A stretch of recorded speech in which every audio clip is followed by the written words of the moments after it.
மன்னார்குடி அருகே குளத்தில் மர்ம நபர்கள் விஷம் கலந்ததால் 100க்கும் மேற்பட்ட மீன்கள் செத்து மிதக்கும் சம்பவம் குறித்து போலீசார் விசாரணை மேற்கொண்டு வருகின்றனர்.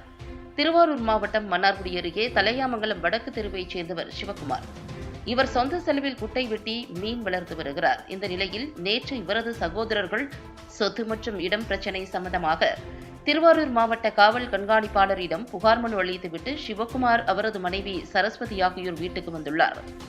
வீட்டிற்கு பின்னால் உள்ள குளத்தை பார்க்க சென்றபோது குளத்தில் உள்ள கெண்டை உள்ளிட்ட மீன்கள் அனைத்தும் இறந்து கிடப்பதை பார்த்து அதிர்ச்சியடைந்துள்ளனர். குளத்தில் உள்ள தண்ணீரை எடுத்து நுகர்ந்து பார்த்தபோது விஷமருந்து தெளித்துள்ளது தெரியவந்தது. இந்த சம்பவம் குறித்து இருவரும் தலையாமங்கலம் காவல் நிலையத்தில் புகார் தெரிவித்துள்ளனர். சம்பவம் குறித்து தலையாமங்கலம் போலீசார் விசாரணை மேற்கொண்டு வருகின்றனர்.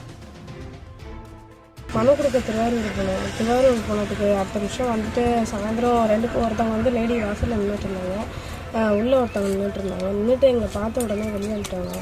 வெளியே வந்துட்டு உடனே என்ன பண்ணாங்க, நாங்கள் கலெக்டர் ஆஃபீஸ் போய்ட்டு அடுத்த நாள் காலையில் வந்து பார்க்குறோம் மீனில் இருந்து இருக்குது.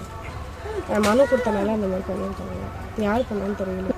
ஆள் இல்லை சார், நாங்கள் போகும்போது வீட்டில் யாரும் கிடையாது, பெரியவங்களும் கிடையாது. நாங்கள் வந்து வீடு பிடிச்சி தான் போனோம். இந்த மாதிரி பண்ணியிருக்காங்க குளத்தில்.